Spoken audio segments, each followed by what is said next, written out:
There we go. And we're live. It's 2:30 p.m. It's Wednesday afternoon.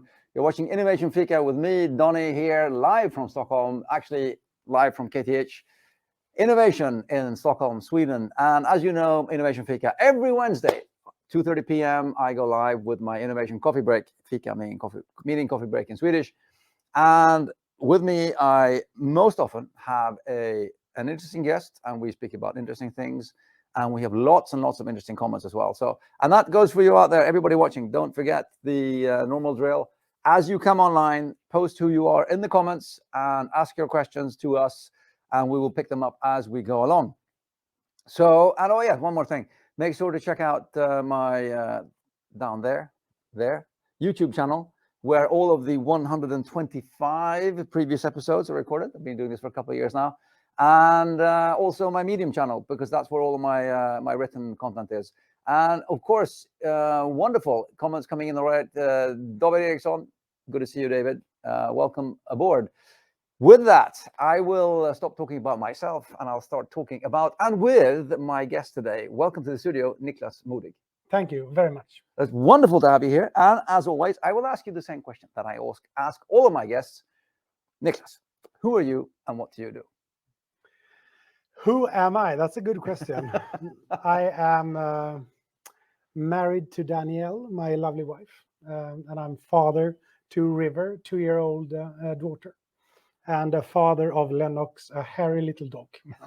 So that's who I am, I would say. And yeah, what do I do? I've been, I was within academia for many years. I was researching about lean, and I've written a book called This is Lean. And now I left academia maybe 7 years ago. So now I'm co-founder in a company called HUPS together with Henrik Kniberg. And we basically try to disrupt consulting.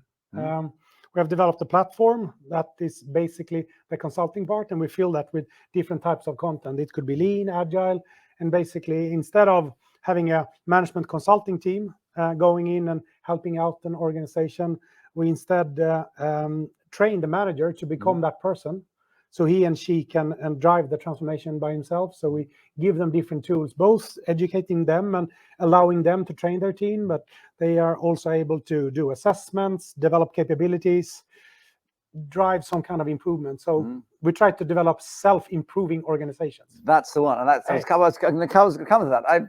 When I was researching you online, I found loads of talks. I mean, you're an author of the book, the Lean book. You've also spoken a lot about Lean. There's a lot of talks with you online as well about Lean. And then now, the organization that you started, HUPS, the HUPS, right? Yeah. What does the HUPS actually stand for? It's an abbreviation, isn't it? It's an abbreviation. In fact, when me and Henrik founded the company, I was able to acquire the domain name operationalexcellence.com. So we have hotels.com, we have operationalexcellence.com. Let's see that as an umbrella word. And then we have agile, lean, and we wanted to develop some kind of platform for knowledge.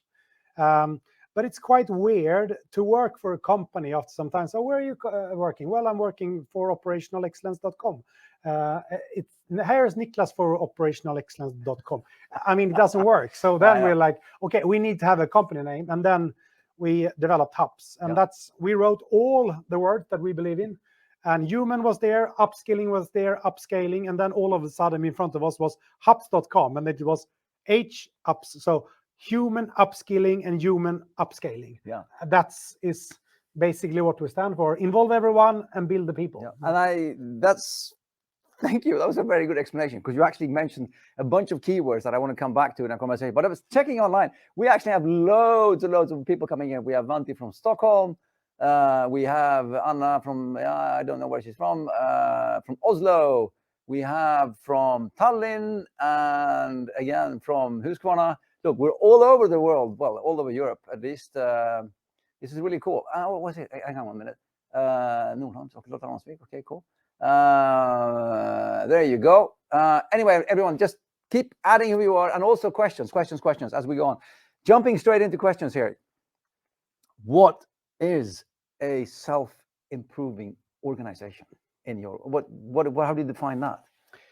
Well, I would say the simple definition is that imagine that someone is living in India and they have problems within their company. And I want it to be possible for them to sign in on our homepage and then drive a full-scale transformation of their company without any human interaction. You mean no management consultants at all?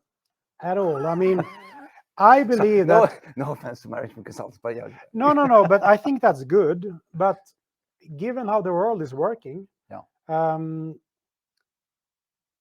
it wouldn't be able to have a management consultant for everyone. It wouldn't be able to have a personal trainer for everyone either. I mean, it's about building a competence into the people.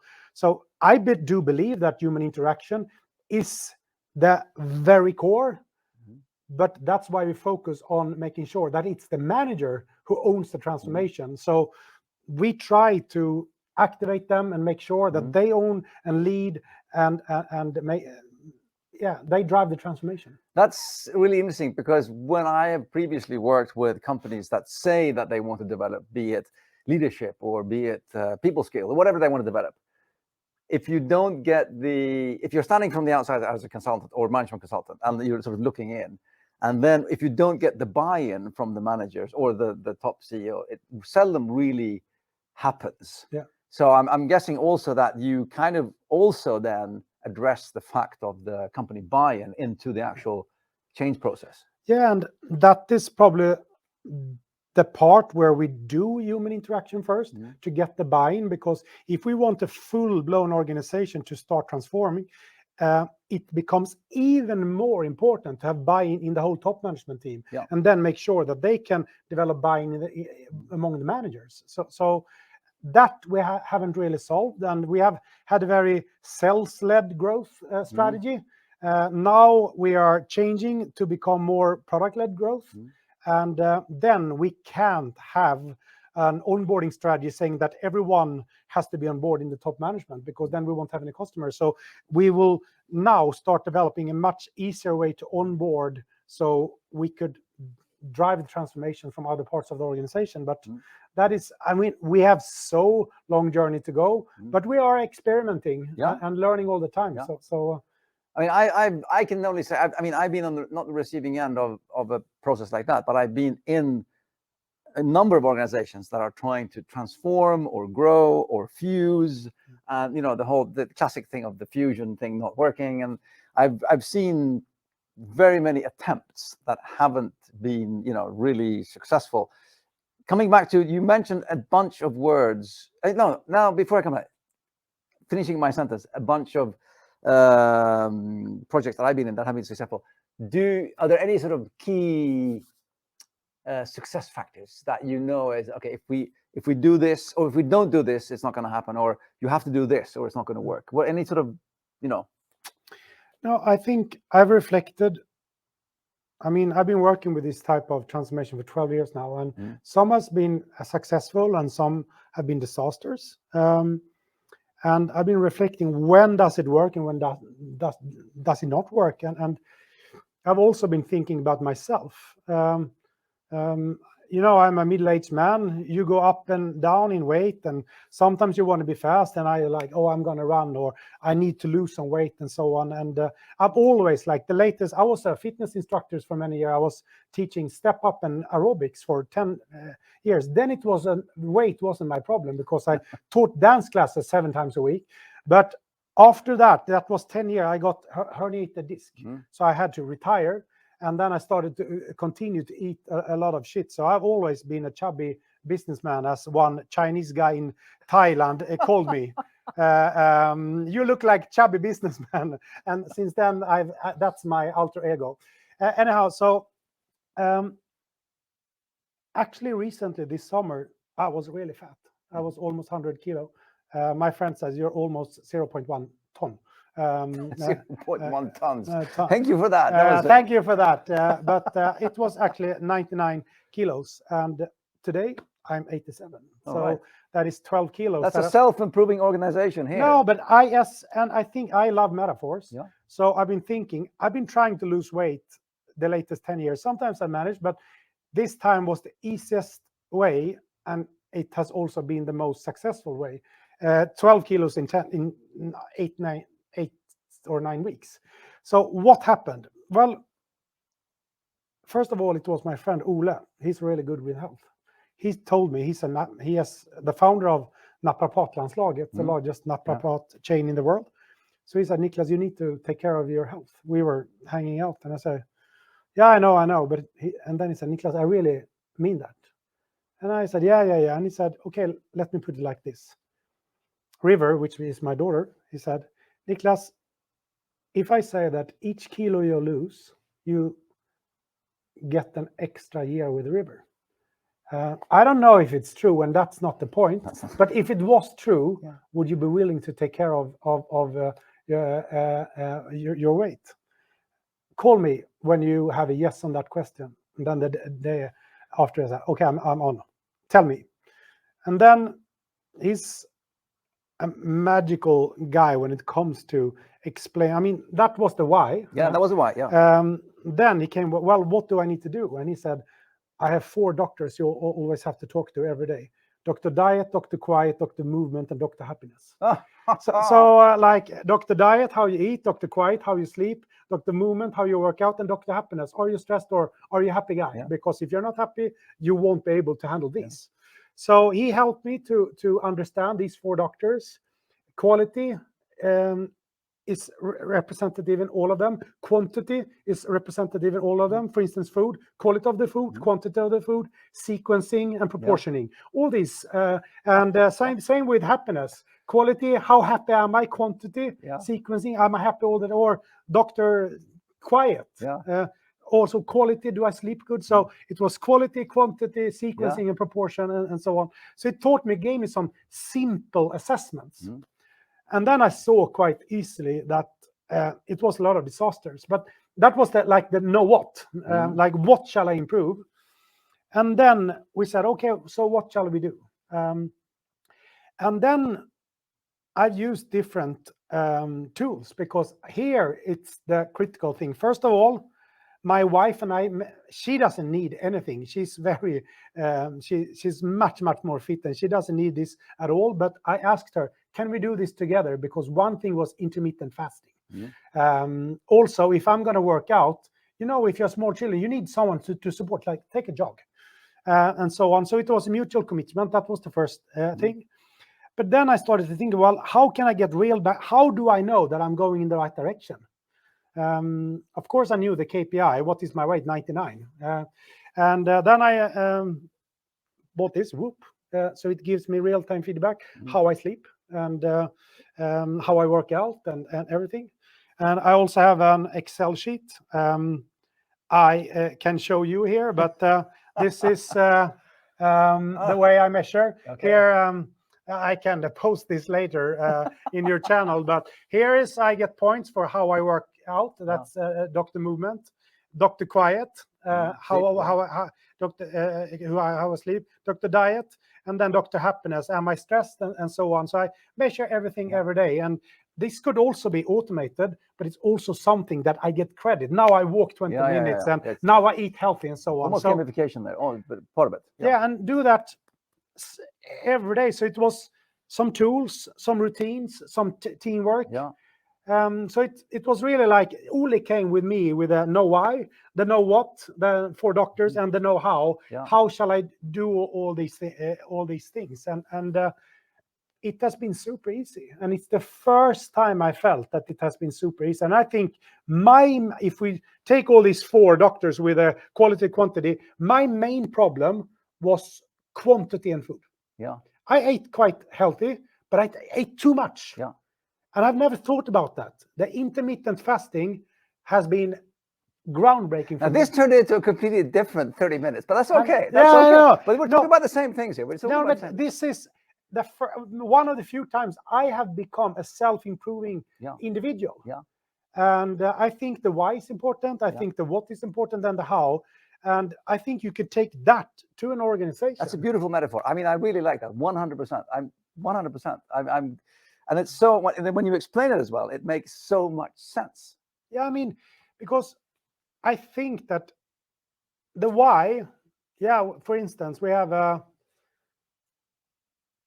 I was at the Lean Forum conference yesterday, and I heard a bunch of people at Sahlgrenska University Hospital who had transformed.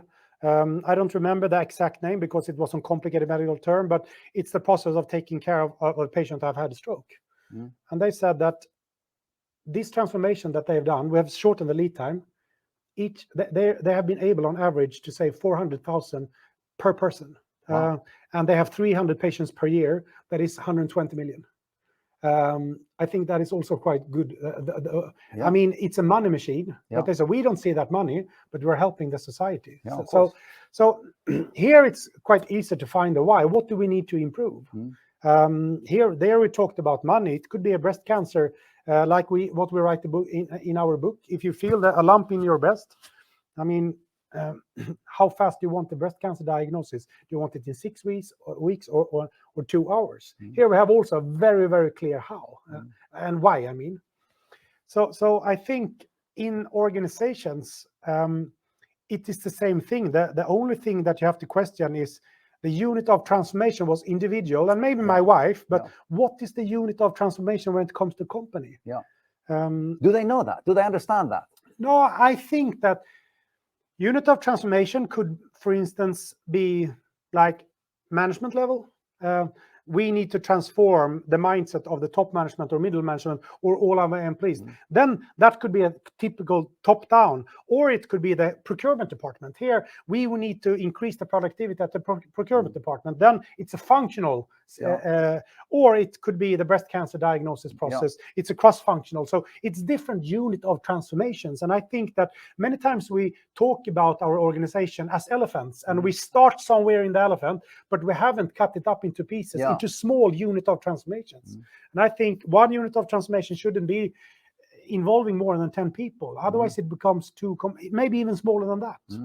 So I think that is probably the starting point. Like, understand what type of problem do we have?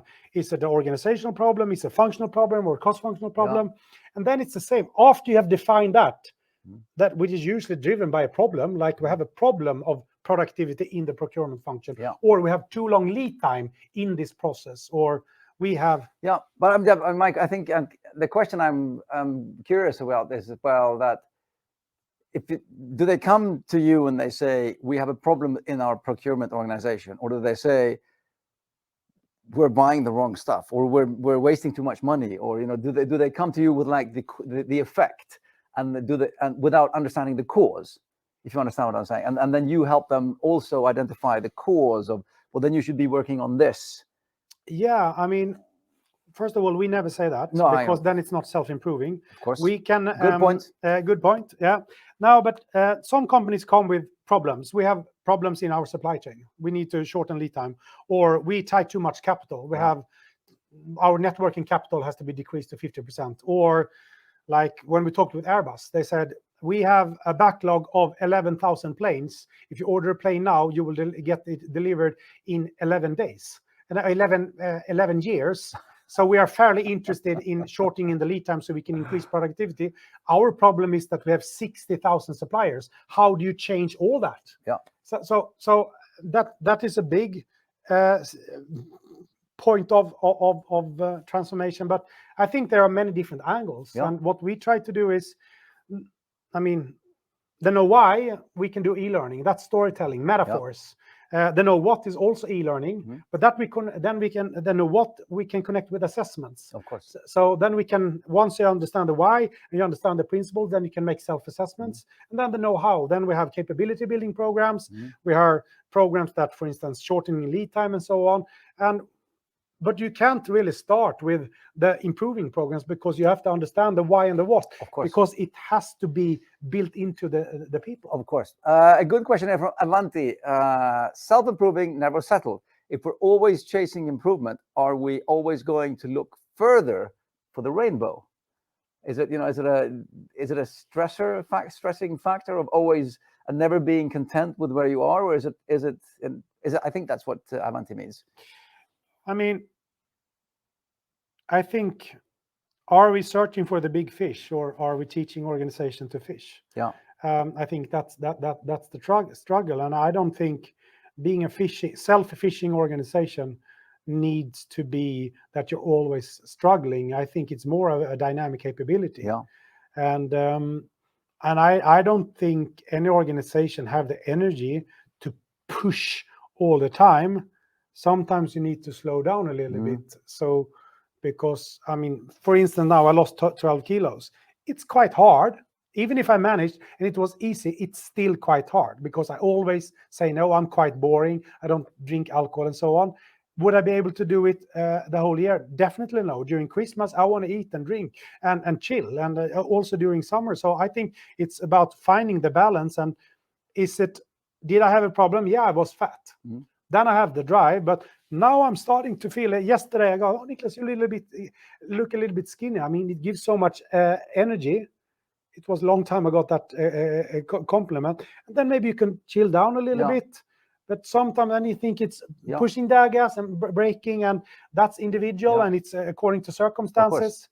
No, but I think that's another thing that when it comes to, you talk about self-improvement, I think it also comes to the whole, the idea of, continuous development when it comes to trying to always become better. That I see Avanti coming in again. I do not need Niklas. The problem with self-improving mindset is good to use in the short term, and I agree with that.